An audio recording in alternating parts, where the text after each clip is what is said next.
Welcome to our channel. Today we how to restore UI theming in Next.js with Tailwind config, detailed guide step by step clearly. To restore UI theming in a Next.js project with Tailwind CSS, start by ensuring you have a Next.js app set up.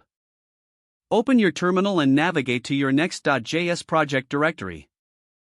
If you haven't already installed Tailwind CSS, run the command to install it. Use the command to initialize Tailwind in your project. This will generate a Tailwind configuration file named tailwind.config.js. Open the tailwind.config.js file in your code editor. In this file, set up your custom theme by defining colors, fonts, and any other design tokens.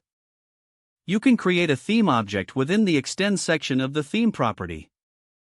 Next, define the color palette you want to use for your UI components.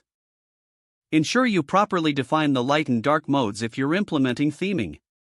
After saving your tailwind.config.js file, navigate to your global CSS file. At the top of your global CSS file, import the Tailwind base, components, and utilities.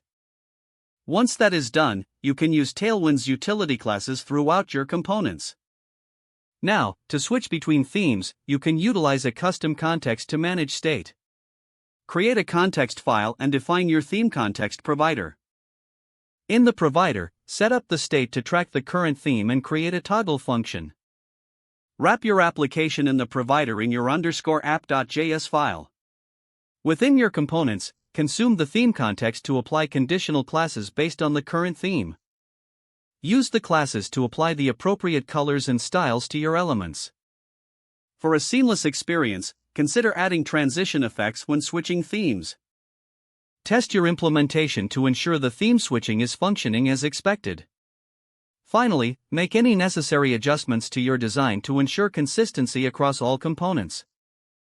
With these steps, you should have a fully functional UI theming set up in your Next.js application using Tailwind CSS. If the page does not load, refresh the browser or try again in a private or incognito window.